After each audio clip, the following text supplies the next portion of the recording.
क्या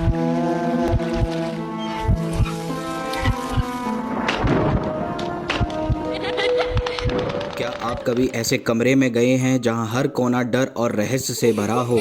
एक ऐसा हॉस्टल जहां सपनों के साथ साथ डर भी पालते हैं। यह कहानी है कोटा के श्रापित हॉस्टल की, जहां एक स्टूडेंट के सपने उसके सबसे भयानक रियलिटी में बदल गए। क्या वह इस डरावनी पहेली को सुलझा सका या वह भी इस सांप का शिकार बन गया?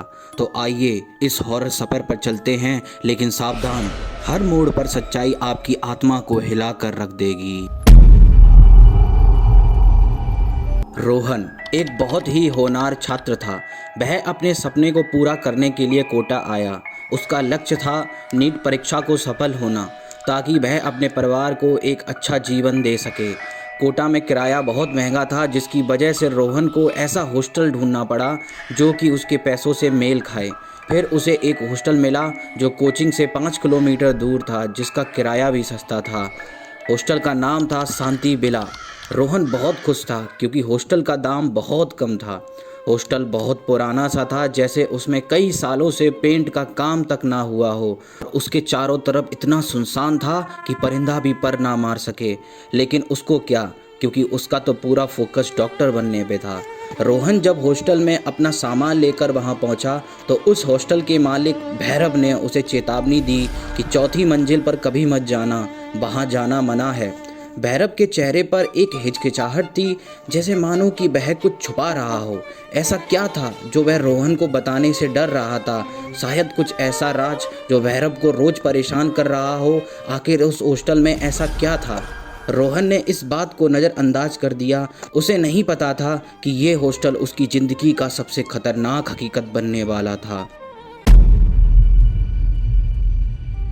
फिर पहली रात जब रोहन पढ़ाई कर रहा था तो कमरे में अचानक से ठंड बढ़ने लगी। जून के महीने में ठंड, कहीं मुझे बुखार तो नहीं आ गया? उसने देखा कि विंडो तो बंद है, लेकिन इतनी ठंडी हवा का झोंका आया कहाँ से?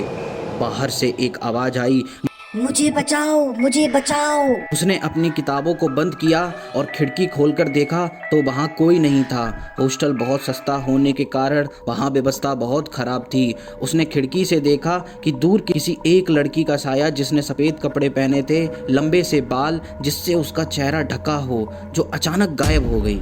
रोहन ने सोचा कि इतनी सुनसान जगह में आखिर कौन ही इतनी रात को घूम रहा होगा।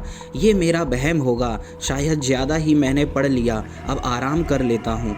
रोहन जैसे ही सोने के लिए लाइट बंद करके अपने बेड पर सोता है, वैसे ही अचानक खिड़की के शीशे पर खून के निशान बनने लगते हैं। वह डर गया। जैसे ही उसने लाइट ऑन की, निशान भी गायब हो गया। उसने कहा कि मैं ज़्यादा सोचने लगा हूँ। आखिर वह साया किसका था जो रोहन को डरा रहा था? और ऐसा सिर्फ रोहन के साथ ही क्यों हो रहा था और किसी के साथ क्यों नहीं? अगले दिन रोहन जब अपने हॉस्टल के साथी आदित्य को यह सब बताता है तो आदित्य उससे कहता है कि इस हॉस्टल का एक बहुत गहरा रहस्य है। ये हॉस्टल पहले गर्ल्स हॉस्टल हुआ करता था। सबसे ऊपर 4थी मंजिल पर कमरा नंबर 401 में कई साल पहले एक साक्षी नाम की लड़की हुआ करती थी, जिसने परेशान होकर आत्महत्या कर ली थी। लोगों का कहना है कि साक्षी वैसे पढ़ने में बहुत होनहार थी, लेकिन धीरे धीरे वो बहुत परेशान रहने लगी और उसने आत्महत्या कर ली। क्या सच में पढ़ाई के दबाव में आकर साक्षी ने आत्महत्या की थी, या सच्चाई कुछ और है जो भैरव ने आदित्य से भी छुपाई थी? तीसरी रात रोहन को फिर से वही फुसफुसाहट सुनाई दी, आओ मुझे बाहर निकालो। लेकिन इस बार रोहन डरा हुआ था। उसकी खिड़की धीरे धीरे से अपने आप खुलने लगी थी। रोहन ने जैसे ही खिड़की बंद की, वैसे ही खिड़की पर एक चेहरा अचानक से उभरा। रोहन दूर जाकर गिर गया। वहाँ वही सफ़ेद कपड़ों वाला चेहरा था। उसकी गहरी काली आंखें थीं और चेहरा खून से लथपथ था। तुम आ गए मुझे रोहन बचाने? कहकर वह गायब हो गई। फिर रोहन ने फैसला लिया कि वह 4थी मंजिल पर जाकर इस रहस्य को पता करेगा। रात के 3 बज रहे थे, बिल्कुल सन्नाटा और एक अंधेरी रात। सब सो रहे थे। वह 4थी मंजिल पर गया। सीढ़ियों पर कदम रखते ही एक धीमी धीमी सी आवाज आने लगी, रोहन मैंने तुम्हारा बहुत इंतजार किया है। आखिर साक्षी रोहन का क्यों इंतजार कर रही थी? क्या वह रोहन को मारना चाहती थी या कोई और वजह? फिर हवा अचानक भारी हो गई थी। दीवारों पर जले हुए हाथों के निशान थे। कमरा नंबर 401 का दरवाज़ा हल्का सा खुला हुआ था, जैसे कोई चुपके से कमरे में आता जाता हो। जैसे ही रोहन कमरे के अंदर गया, उसने देखा कि वहाँ फर्श पर टूटी हुई चूड़ियाँ और एक पुराना फंदा लटका हुआ था। वहाँ की दीवारों पर लिखा था, तुम मुझे बचाने क्यों नहीं आए। साक्षी उसके ठीक पीछे खड़ी थी। उसकी हड्डियां चटकने की आवाज़ रोहन की पीछे से धीरे धीरे आ रही थी। रोहन ने भागने की कोशिश की, लेकिन कमरे के कोने में खून से भरी एक बाल्टी गिरी और उसमें से हाथ निकलने लगे। फिर साक्षी ने दीवार पर कुछ ऐसा लिखा जिससे रोहन की दम ही निकल गई।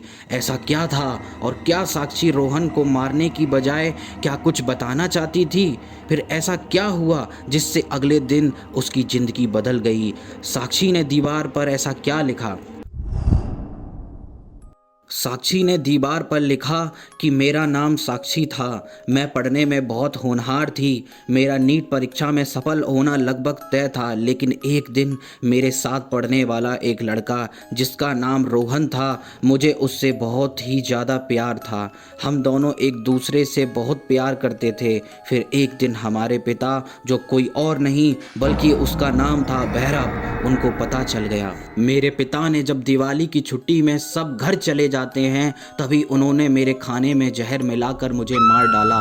फिर मुझे कमरा नंबर 401 में ले जाकर फंदे में लटका दिया, ताकि लोगों को लगे कि मैंने आत्महत्या की है। मेरी हत्या किसी और ने नहीं बल्कि मेरे पिता भैरव ने की है। साक्षी रोहन से बहुत प्यार करती थी। इस वजह से साक्षी को जब पता चला कि रोहन नाम का लड़का इस हॉस्टल में आया है, तो वह उससे देखने के लिए आती थी कि कहीं ये मेरा रोहन तो नहीं।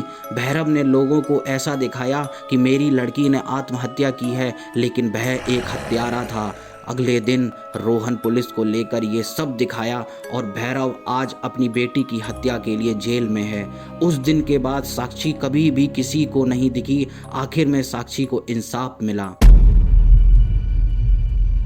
ये कहानी रोहन की नहीं बल्कि साक्षी की थी, वह लड़की जिसकी सिर्फ गलती थी कि उसने प्यार किया था। क्या प्यार करना गुनाह है? अगर आपको कहानी पसंद आई तो दोस्तों इस वीडियो को लाइक, शेयर एंड सब्सक्राइब करके मेरा कॉन्फिडेंस बढ़ाएं। आपका एक सब्सक्राइब मेरे लिए बहुत मायने रखता है। और आपके पास कोई डरावनी घटना हो तो कमेंट में ज़रूर बताएं, आपको शाउट आउट भी दिया जाएगा। लेकिन तब तक के लिए ज़रूरी नहीं कि हर भटकती आत्मा आपसे मदद की गुहार कर रही हो।